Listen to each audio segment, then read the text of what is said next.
Fort Defiance, 1851. El sol caía a plomo sobre el desierto rojo de Arizona cuando la columna del coronel Edwin Pinto Sumner apareció entre la polvareda. Los cascos de los caballos golpeaban la tierra reseca con un ritmo marcial, y detrás se extendía la caravana de soldados, carretas con provisiones, tablones de madera y piezas de artillería. Sumner, hombre rígido, de gesto duro, observaba el horizonte con determinación. Tenía órdenes claras: establecer presencia militar en el corazón de la tierra navaja. La paz frágil con las tribus se había roto en demasiadas ocasiones, y Washington quería marcar dominio. El lugar elegido fue un valle fértil, atravesado por corrientes de agua y rodeado de pastizales. Allí, entre cañones rojizos y mesetas, comenzó a levantarse una fortaleza de piedra y madera. Martillazos resonaban en el aire, banderas estadounidenses flameaban sobre estructuras aún en construcción. Así nació Fort Defiance. Para los navajos, aquello fue una afrenta. Desde tiempos inmemoriales, aquel valle había sido territorio sagrado, espacio de pastoreo y memoria. Ver cómo los extranjeros clavaban estacas y levantaban muros en medio de sus tierras era como sentir una lanza clavada en el corazón. Los ancianos murmuraban con amargura: los fuertes son clavos que sujetan las cadenas de un pueblo. Guerreros navajos observaban desde las colinas, sus siluetas recortadas contra el cielo, atentos a cada movimiento. La desconfianza crecía. Fort Defiance no era solo un puesto militar. Era símbolo de ocupación, una advertencia clara de que el poder estadounidense se expandía, dispuesto a imponer su ley. Por las noches, los soldados encendían fogatas, cantaban canciones en inglés, hacían sonar sus tambores militares. A lo lejos, en la penumbra, los navajos respondían con el ulular de voces de guerra, como recordatorio de que no estaban solos ni vencidos. Sumner lo sabía. Había construido una fortaleza en tierra hostil, en medio de un pueblo orgulloso y combativo. Fort Defiance se erguía como un desafío, pero también como el inicio de una tensión que pronto explotaría en guerra abierta. La gran batalla contra los Mohawks, 1852. El año de 1852 trajo consigo un cielo cargado de presagios. En los campamentos navajos se corría la voz de que los Mohawks, guerreros llegados desde las tierras del este, habían cruzado las montañas y amenazaban territorios de caza y pastoreo. Aunque los navajos y Mohawks compartían la experiencia de enfrentarse a los invasores europeos, entre ellos había surgido rivalidad, por recursos, por rutas comerciales, por orgullo. La tensión fue creciendo hasta transformarse en guerra abierta. Preparativos. En el corazón del desierto, los líderes navajos convocaron consejo. Entre ellos se encontraba Manuelito, joven pero ya reconocido por su valor, y Zarcillos Largos, sabio y respetado. Reunidos alrededor del fuego, las palabras resonaban como tambores. «No podemos permitir que los Mohawks nos arrebaten estas tierras», dijo un anciano. «Nuestra gente depende del agua y del maíz que crece en estos valles», añadió otro. La decisión fue unánime. Los clanes navajos se unirían, dejando a un lado rencillas internas. Guerreros de diferentes hogueras se prepararon para la batalla. Se pintaron los rostros con franjas negras y rojas, símbolos de muerte y valor. Los arcos se tensaron, las lanzas se afilaron, y los caballos fueron adornados con plumas y cascabeles. La noticia también llegó a oídos Mohawks, que aceptaron el desafío. Ellos también se preparaban, curtidos en guerras del este, portando armas de fuego obtenidas a través del comercio, además de sus tradicionales hachas y lanzas. Encuentro en el valle. El choque ocurrió en un amplio valle, bordeado por montañas rocosas. El amanecer tiñó el cielo de tonos rojizos, mientras ambas fuerzas se desplegaban. El aire vibraba de tensión, como si la tierra misma contuviera la respiración. Los navajos avanzaron en formación flexible, sus jinetes recorriendo los flancos, listos para emboscar. En el centro, guerreros a pie mantenían los arcos tensos. Al otro lado, los Mohawks marchaban en filas más compactas, ondeando estandartes adornados con plumas de águila. El primer grito de guerra estalló y el valle entero rugió. Flechas surcaron el cielo como enjambres de fuego, seguidas por el estampido seco de mosquetes Mohawks. Los caballos relincharon, hombres cayeron. La batalla había comenzado. El fragor del combate, Manuelito encabezaba una carga de jinetes navajos. Con lanza en alto, atravesó las filas enemigas, derribando a un Mohawk que blandía un hacha. Los cascos levantaban polvo y los gritos se confundían con el zumbido de proyectiles. En otro flanco, Zarcillos Largos dirigía a los arqueros, lanzando andanadas precisas que obligaban a los Mohawks a retroceder. El aire se llenaba de humo y polvo, el suelo pronto cubierto de cuerpos y sangre. Los Mohawks respondieron con ferocidad. Armados con cuchillos largos y mosquetes, se abalanzaban sobre los grupos navajos, buscando romper sus líneas. El choque cuerpo a cuerpo era brutal. Acero contra hueso, carne desgarrada, gritos que desgarraban el alma. Durante horas, el combate osciló. Ningún bando cedía. El sol trepó alto en el cielo, testigo implacable del derramamiento de sangre. El giro decisivo en medio del caos, Manuelito alzó su voz. «Hermanos, por nuestras tierras, por nuestros hijos». Ese grito recorrió las filas navajas como un rayo. Con renovada furia, los guerreros redoblaron el ataque. Jinetes descendieron desde las colinas, emboscando los flancos Mohawks. Las flechas silbaron en lluvias implacables. La formación Mohawk comenzó a quebrarse. Sus líderes intentaban reagruparlos, pero la presión era insoportable. Al caer la tarde, la batalla estaba decidida. Los Mohawks, derrotados, huyeron dejando tras de sí a sus muertos y heridos. La victoria. El valle quedó en silencio, roto solo por el gemido de los heridos y el llanto de los sobrevivientes.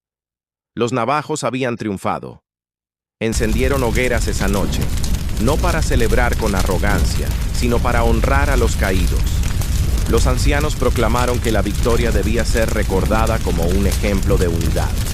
Los cantos resonaron entre las montañas, contando cómo los clanes se habían alzado juntos y habían derrotado a un enemigo poderoso. Manuelito, cubierto de polvo y sangre, contempló el cielo estrellado. Sabía que esa victoria sería recordada, pero también intuía que nuevas amenazas se acercaban, no solo de otras tribus, sino de los ejércitos extranjeros que levantaban fuertes en su tierra. El eco de la batalla contra los Mohawks quedaría grabado en la memoria colectiva. Un día en que la nación navaja mostró al mundo su fuerza. El Tratado de Laguna Negra, 1855. En 1855, las tensiones con el gobierno estadounidense habían llegado a un punto crítico. El recuerdo de Fort Defiance y de las batallas recientes aún ardía, pero había voces que pedían un respiro, un espacio para reconstruir. En Laguna Negra, un paraje solitario y solemne, se organizó la reunión. De un lado llegaron los delegados navajos, Manuelito, firme y orgulloso, y Zarcillos Largos, cuya sabiduría inspiraba respeto. Del otro, el agente Henry Dodge, el gobernador Meriwether y el general Garland, representantes del gobierno. El aire estaba cargado de desconfianza. Los navajos desconfiaban de las promesas escritas. Los estadounidenses buscaban garantizar paz y comercio. Las conversaciones fueron largas. Manuelito habló con voz firme. Queremos paz, pero no a cambio de nuestra dignidad. Nuestras tierras no son moneda, son vida. Los delegados estadounidenses respondieron con diplomacia y presión. Ofrecían compensaciones anuales, garantías de comercio y protección, a cambio de permitir más presencia militar y asegurar la paz. Finalmente, se redactó el tratado. A la orilla de la Laguna Negra, los jefes navajos pusieron sus marcas sobre el papel. No era un acto de rendición, sino un intento de ganar tiempo, de asegurar un futuro incierto para su pueblo. El viento soplaba sobre las aguas oscuras mientras se cerraba el acuerdo.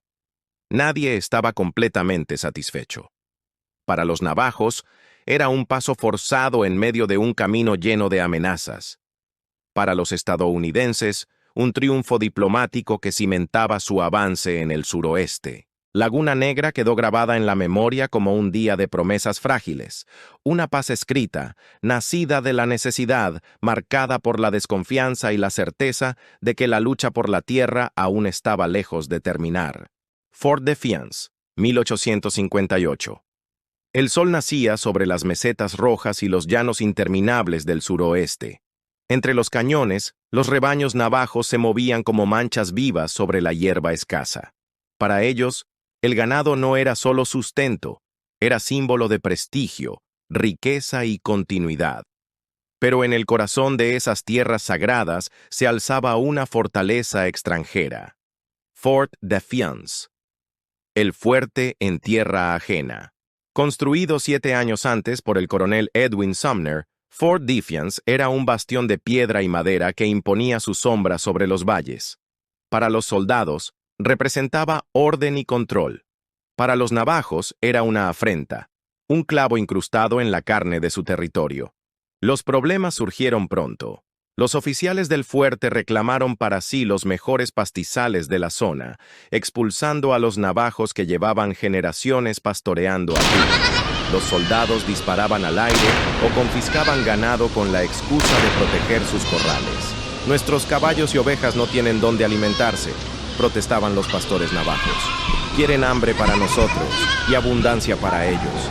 La tensión crecía como una tormenta contenida. El rapto. Una mañana, un criado del oficial al mando, arrogante y seguro de su impunidad, se adentró en territorio navajo. Allí, con violencia, raptó a un joven navajo que había salido a pastorear. La noticia recorrió los campamentos como un relámpago. Era un insulto intolerable, un desafío directo a la dignidad del pueblo. Los ancianos se reunieron en consejo. Algunos pedían paciencia, otros clamaban por justicia inmediata. Fue entonces que un guerrero se levantó, sus ojos ardiendo como brasas. Un agravio así no se responde con palabras. El honor exige acción.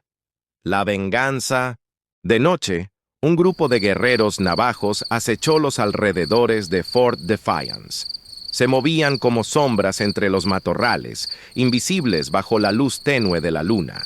Esperaron el momento preciso y atacaron al criado. El hombre apenas tuvo tiempo de gritar antes de caer muerto, atravesado por flechas y cuchillos. No fue un asesinato al azar, sino un acto deliberado de venganza tradicional. Vida por vida, ofensa por ofensa. Para los navajos, el equilibrio había sido restaurado. Pero para los soldados del fuerte, aquello fue un desafío que no podía quedar sin respuesta. La ira del ejército. El oficial al mando, al enterarse del asesinato, reunió a sus hombres con furia. «¡Encontraremos a los culpables!», tronó su voz en el patio del fuerte. «¡Y pagarán con sangre!». Se organizaron patrullas armadas que recorrieron las colinas y cañones cercanos en busca de los responsables. Los soldados incendiaban hogueras en cada campamento vacío que encontraban, arrasaban corrales y disparaban contra quienes sospechaban de complicidad. Los guerreros navajos no se quedaron quietos. Desde las alturas lanzaban ataques breves, con flechas que caían como lluvia. Los soldados respondían con descargas de mosquetes, el humo espeso cubriendo los barrancos. El eco de los combates se extendió por semanas. Escaramuzas rápidas, gritos en la noche, caballos desbocados, el desierto convertido en un campo de caza sangrienta. Escenas de combate. Un destacamento del fuerte avanzó por un cañón estrecho. Los riscos se alzaban como murallas de piedra a ambos lados. De repente, desde lo alto, llovieron rocas y flechas. Los soldados se dispersaron en pánico, mientras los navajos descendían como fantasmas, lanzando gritos de guerra. ¡Atrás! ¡Atrás!, gritó un sargento, intentando reagrupar a su tropa. Pero el caos era total.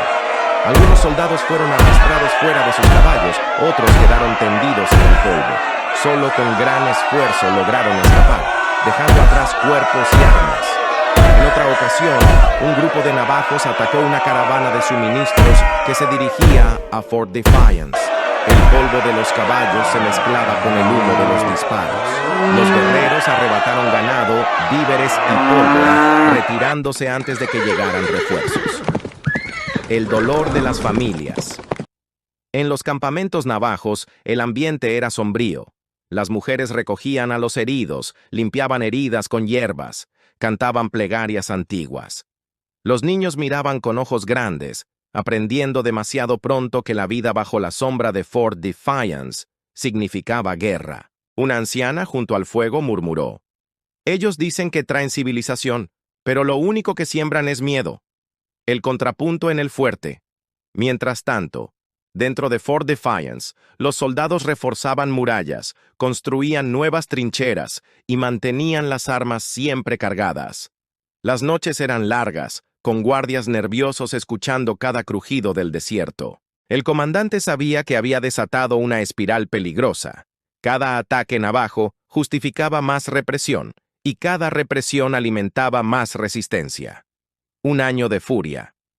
El conflicto de 1858 no fue una guerra abierta, pero sí un preludio oscuro. El ganado seguía siendo el centro de la disputa, símbolo de supervivencia y orgullo. El rapto del joven y la venganza navaja fueron la chispa que encendió un fuego difícil de apagar. Los caminos se volvieron inseguros. Caravanas de comerciantes pedían escoltas armadas. Los pastores navajos vivían con miedo de perder su ganado.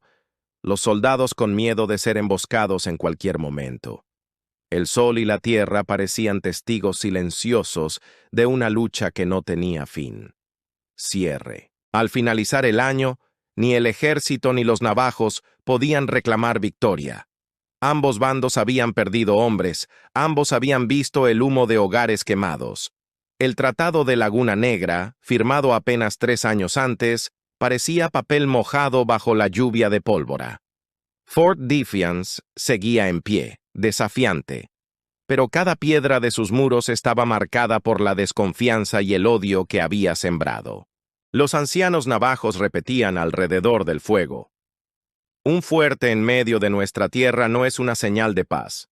Es una herida abierta, y mientras sangre, la guerra no terminará».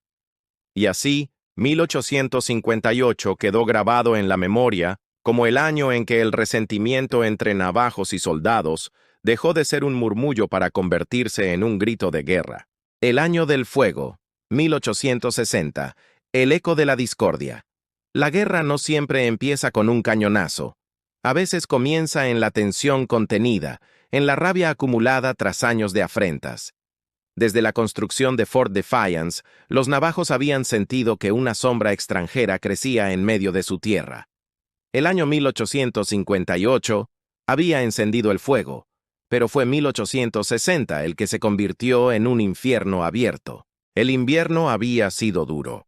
Los rebaños de ovejas buscaban pasto en las colinas secas, los caballos apenas encontraban agua en los arroyos menguantes, y mientras tanto, los soldados del fuerte reclamaban las mejores praderas para sí. Los pastores navajos se veían obligados a desplazarse cada vez más lejos, en tierras donde otras tribus y colonos acechaban. En ese contexto, la guerra parecía inevitable. Y enero, la sangre en la nieve. El año apenas comenzaba cuando un grupo de navajos se acercó a Fort Defiance. Los oficiales lo interpretaron como hostilidad y enviaron patrullas de reconocimiento. En una escaramuza breve, 4 soldados fueron abatidos. Sus cuerpos fueron llevados al fuerte envueltos en mantas, el silencio pesado solo roto por el crujir de las botas sobre la nieve. Los tambores del ejército resonaron en el patio. Venganza. Para los oficiales, aquel ataque era una afrenta intolerable.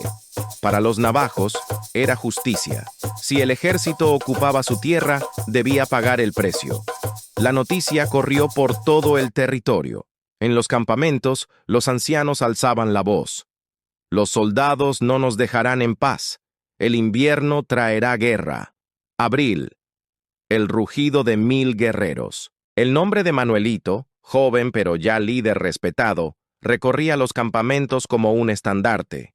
A su lado, Barboncito, estratega astuto, llamaba a resistir. Juntos convocaron a los clanes. Era hora de llevar la guerra hasta el corazón del enemigo. En abril, bajo un cielo cargado de tormenta, 1000 guerreros navajos cabalgaron hacia Fort Defiance. Los tambores de guerra resonaban en la noche. El brillo de las lanzas y los mosquetes robados centelleaba en la penumbra. El ataque fue feroz.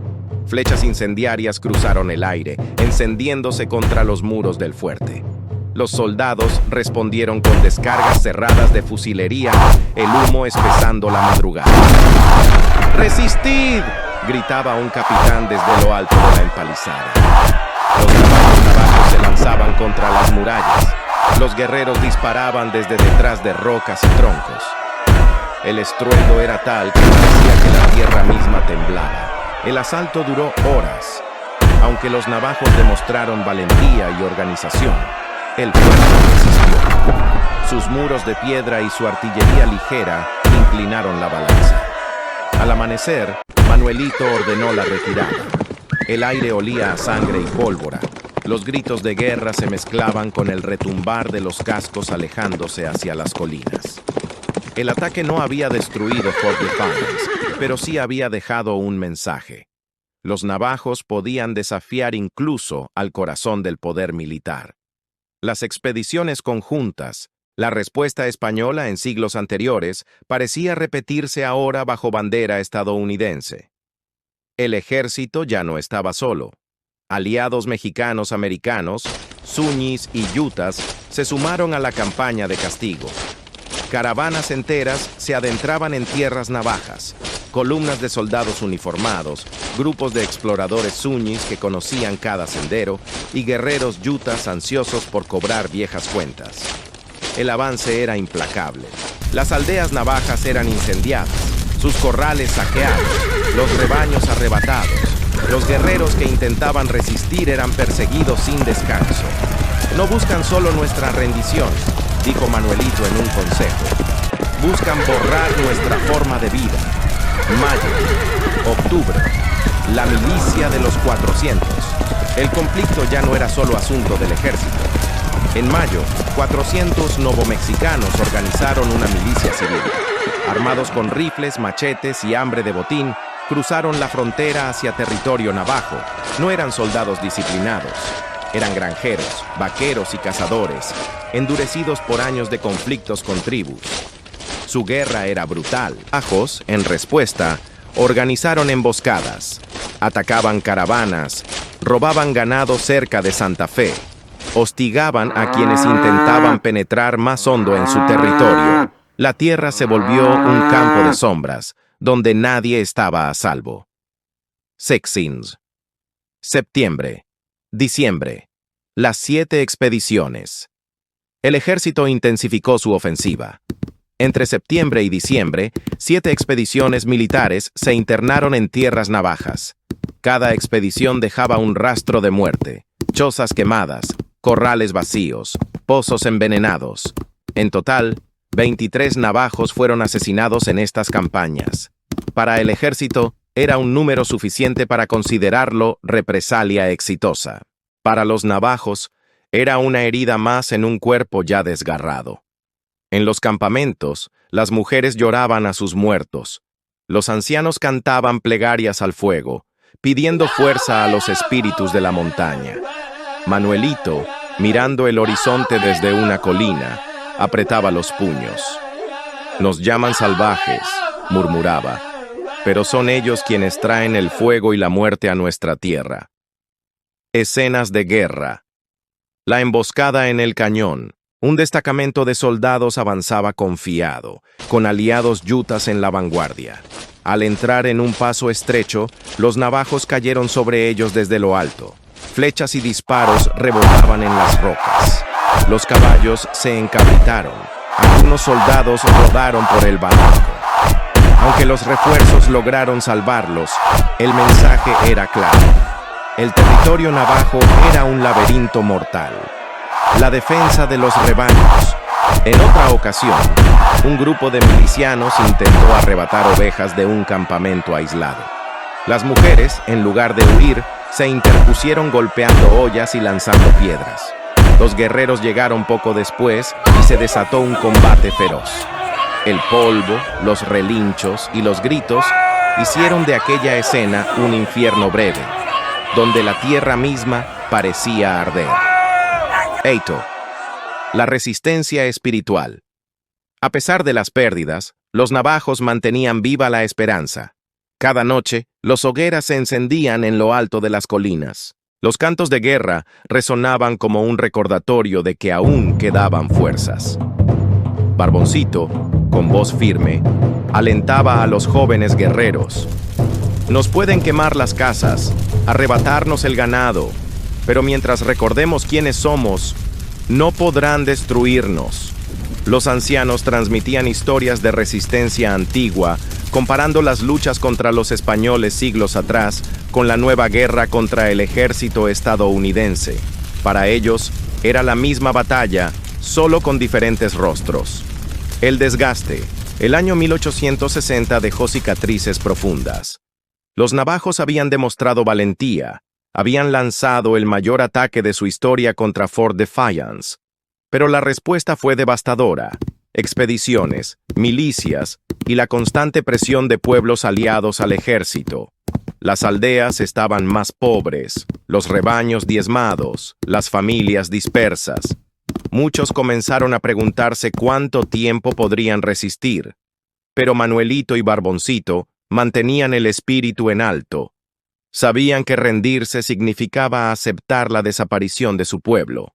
Podemos perder batallas, decía Manuelito. Pero mientras sigamos de pie, no hemos perdido la guerra. Epílogo. El año del fuego.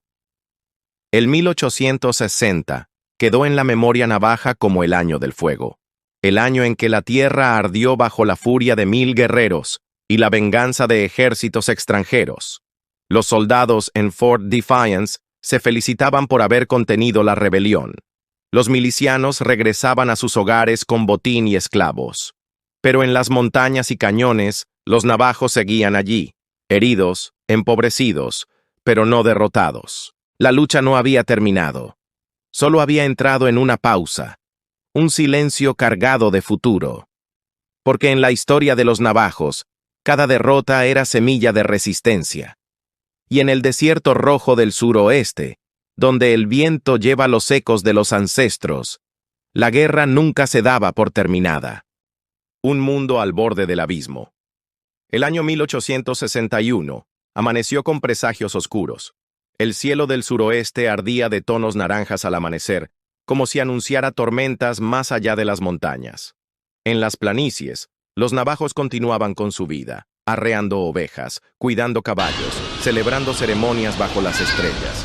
Pero incluso en la lejanía del desierto, los ecos de una gran tormenta llegaban desde el este. La guerra civil estadounidense. El país estaba dividido, y esa fractura tenía repercusiones directas en estas tierras remotas. Los soldados de la Unión destacados en fuertes como Fort Defiance y Fort Fauntleroy recibieron órdenes de marchar hacia el este, dejando los muros de piedra vacíos, los cañones sin artillería y el territorio en un estado de frágil abandono. Para los navajos aquello fue un respiro, pero también una amenaza. Sin la disciplina militar de los fuertes, los colonos y milicias locales vieron una oportunidad para actuar a su manera. Febrero. El Tratado de Fort Fauntleroy.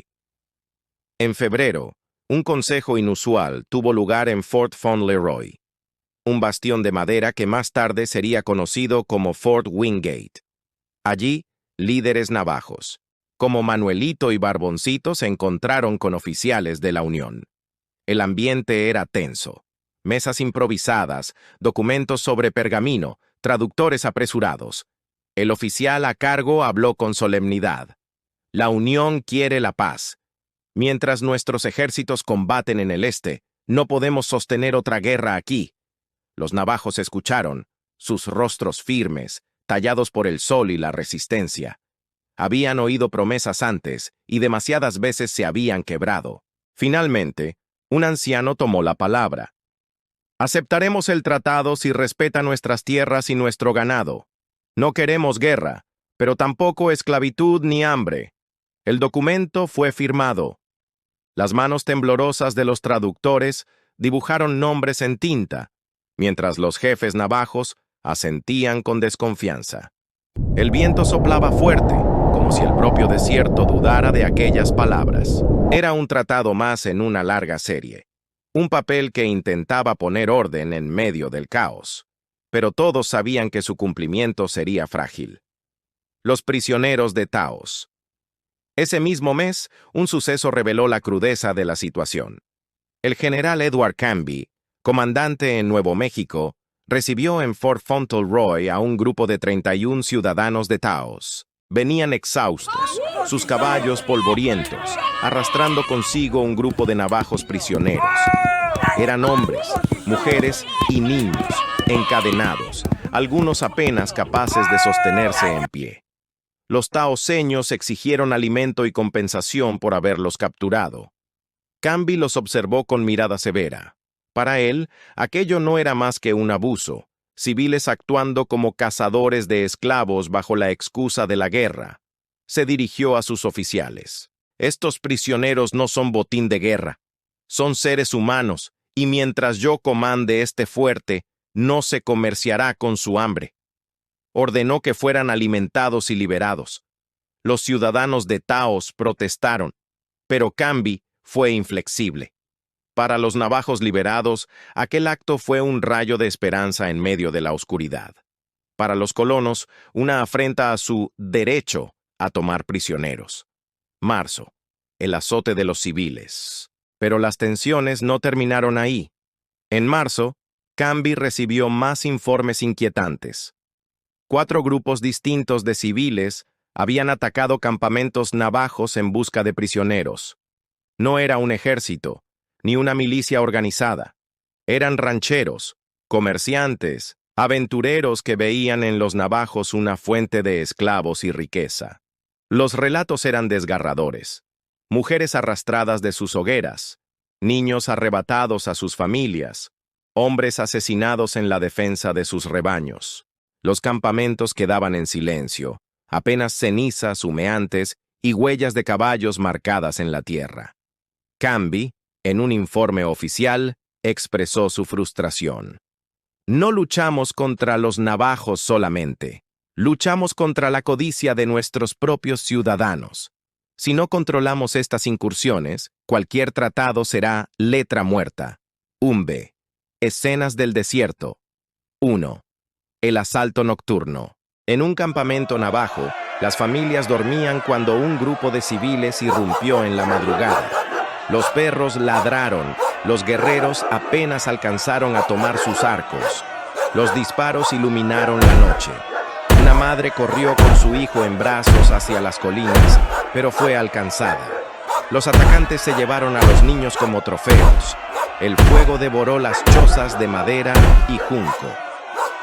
2. La liberación en el fuerte. Días después, un grupo de navajos liberados entró en Fort Fauntleroy. Estaban hambrientos, sus rostros marcados por el miedo. Los soldados les ofrecieron pan y agua. Manuelito, que observaba la escena, sintió un nudo en la garganta. No era gratitud lo que veía en los ojos de su gente, sino desconfianza. Sabía que lo mismo podía repetirse mañana.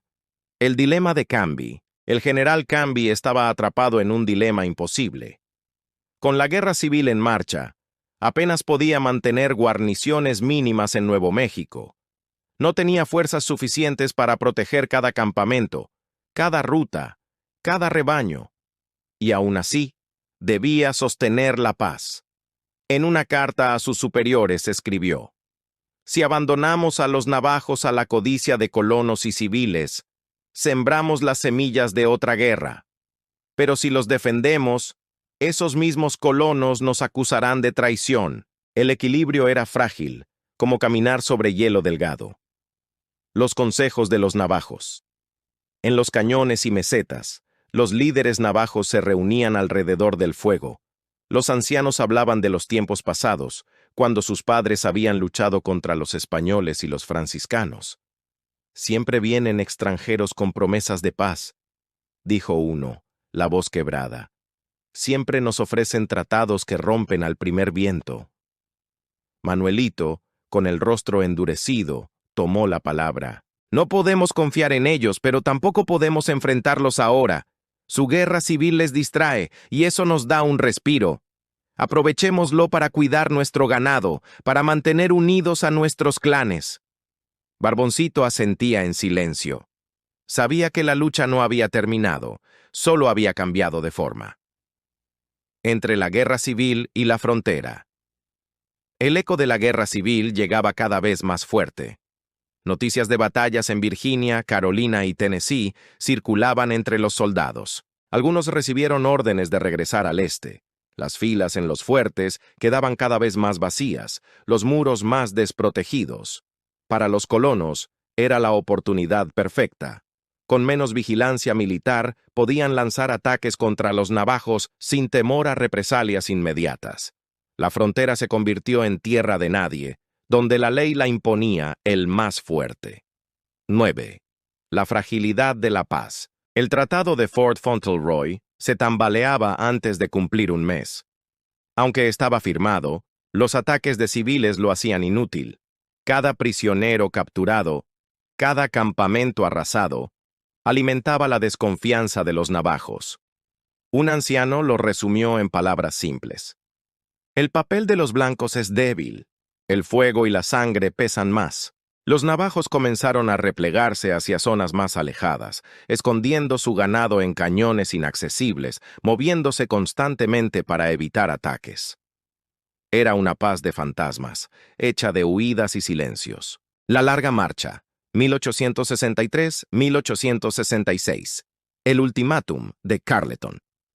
El 20 de julio de 1863, el sol caía implacable sobre el patio de Fort Wingate. Bajo su luz despiadada, 18 jefes navajos se reunieron frente al general James H. Carleton, gobernador del Distrito Militar de Nuevo México. El aire estaba tenso, pesado, como si incluso las montañas cercanas contuvieran la respiración. Carleton, con la voz firme y el uniforme impecable, habló sin rodeos. Tenéis hasta esta fecha para rendiros. Debéis acudir con vuestro pueblo a Fort Sumner en el Bosque Redondo. Allí recibiréis alimento, seguridad y paz. Pero si no obedecéis, el ejército os perseguirá hasta que no quede un lugar donde esconderos. Los jefes escuchaban en silencio. Algunos fruncían el ceño, otros apretaban los labios. Rendirse significaba abandonar las montañas, los cañones, las tierras sagradas donde reposaban los ancestros. Para los navajos, la tierra no era solo un lugar, era vida misma, memoria, identidad. Uno de los jefes, con voz grave, respondió: ¿Y qué será de nuestros rebaños, de nuestras cosechas, de nuestras casas? ¿Qué será de nuestra libertad? Carleton no dudó. Todo eso debe sacrificarse. O aceptáis el Bosque Redondo, o enfrentaréis el fuego. El eco de esas palabras quedó suspendido en el aire. Los jefes sabían que estaban ante una decisión que marcaría el destino de su pueblo. La campaña del hambre. Entre septiembre de 1863 y enero de 1864, Kit Carson, bajo las órdenes de Carleton, desplegó la estrategia más cruel y efectiva, una campaña de hambre y desolación. Carson, veterano del oeste, entendía que no podía vencer a los navajos en combate abierto. Sus guerreros eran ágiles, conocían cada cañón y cada escondite, así que cambió las reglas del juego. No se trataba de matar a cada enemigo, sino de destruir lo que los mantenía con vida. Las compañías de soldados avanzaban por los valles y montañas, y tras ellas quedaban campos ennegrecidos, rebaños confiscados, hogans ardiendo. Las escenas se repetían una y otra vez, mujeres llorando mientras el humo cubría lo que antes era su hogar, niños descalzos corriendo tras ovejas dispersas, guerreros que intentaban resistir solo para ser superados por el número y la artillería. El ejército avanzaba como un incendio que no dejaba nada detrás. El cañón de Chelly.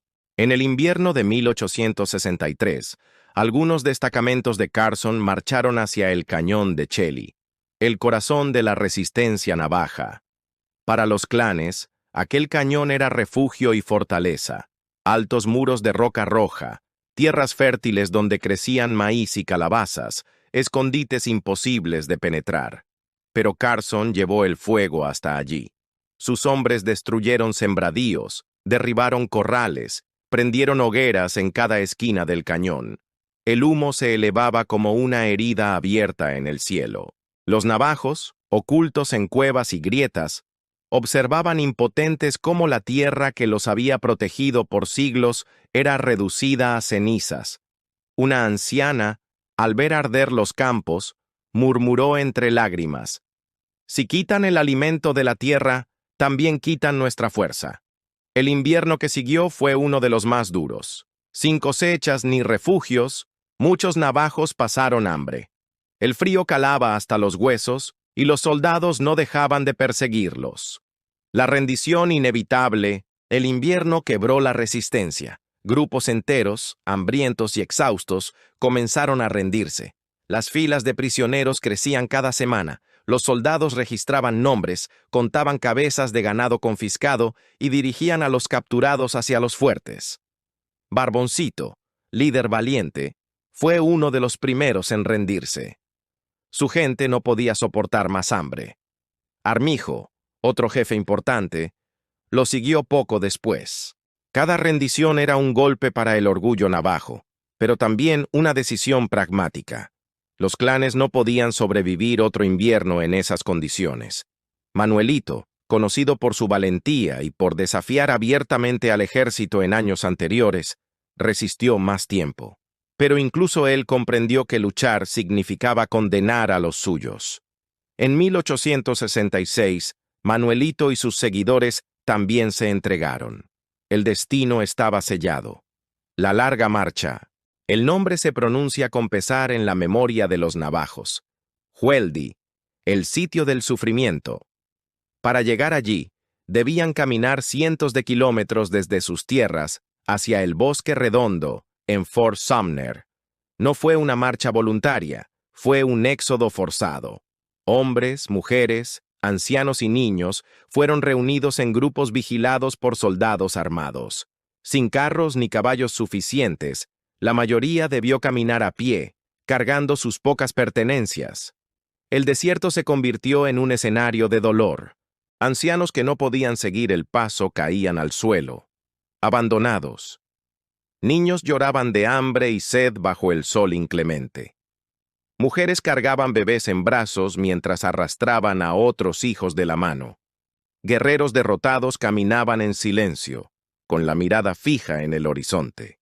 La marcha no era solo larga en distancia, era larga en sufrimiento. Algunos intentaron escapar en el camino, pero eran perseguidos y abatidos. Otros murieron de cansancio o enfermedad. Las cifras exactas se pierden en el tiempo, pero cada familia recuerda a quienes quedaron atrás. El Bosque Redondo. El destino final era el Bosque Redondo, un lugar que los navajos nunca habían elegido. Allí, junto a Fort Sumner, el gobierno planeaba concentrar a miles de indígenas bajo vigilancia. Pero el sitio era inhóspito. La tierra era poco fértil, el agua escasa y salobre. Las promesas de alimento y seguridad se desvanecieron pronto. Lo que había eran raciones insuficientes, enfermedades y condiciones durísimas. Los navajos llamaron a aquel lugar Hueldi, porque representaba todo lo que habían perdido. Un anciano, sentado frente a una hoguera en Fort Sumner, dijo una noche: «Aquí no escuchamos a nuestras montañas, aquí no vemos a nuestros espíritus, aquí el alma se marchita». Voces de resistencia silenciosa, aunque derrotados militarmente. Los navajos no dejaron que su identidad desapareciera. En Bosque Redondo, compartieron canciones, transmitieron historias, enseñaron a los niños las palabras de sus ancestros. Las mujeres tejían, no solo mantas, sino recuerdos de su tierra. Los hombres contaban cómo resistieron en los cañones, cómo cabalgaron junto a Manuelito y Barboncito, incluso en la derrota, había resistencia. Manuelito y el regreso. En 1866, Manuelito finalmente se rindió y fue llevado con su gente a Bosque Redondo. Su llegada marcó el cierre de un ciclo. Con él, casi todos los clanes estaban concentrados en la reserva. Pero su espíritu no se quebró. Desde el primer día en Fort Sumner, pidió el regreso a su tierra. Para él, la marcha no terminaba en Bosque Redondo. Era solo una etapa de sufrimiento antes de volver a las montañas rojas, al cañón, al cielo abierto. La herida que permanece, la larga marcha dejó marcas imposibles de borrar. Decenas murieron en el camino, cientos más sufrieron hambre y enfermedad en el Bosque Redondo. Pero la memoria se mantuvo viva.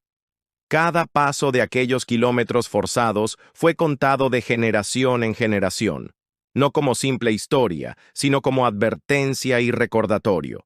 La tierra podía ser arrebatada, los hogans incendiados, los rebaños robados.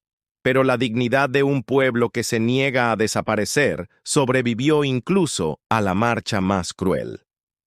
El eco de los ancestros. Al mirar hacia atrás, la historia de 1863 a 1866 no es solo la de un pueblo derrotado, es la de un pueblo que resistió hasta el último aliento, que caminó bajo el látigo del ejército y aún así llevó consigo su espíritu. Los soldados pensaron que el Bosque Redondo sería el final. Pero para los navajos fue solo una pausa, porque la memoria de sus montañas, de sus ríos, de su cielo, seguía viva en cada canción, en cada palabra transmitida a los niños alrededor del fuego. La larga marcha no fue el final de los navajos. Fue una prueba terrible que, aún en medio del dolor, no logró destruirlos. Y hoy, cuando el viento sopla en el cañón de Chelly, todavía se escuchan los ecos de quienes caminaron forzados, pero nunca dejaron de pertenecer a su tierra. Gracias por escuchar esta linda historia de la Guerra de los Navajos. Si te gustó, suscríbete al canal, es gratis y nos ayudas a incrementar nuestra producción.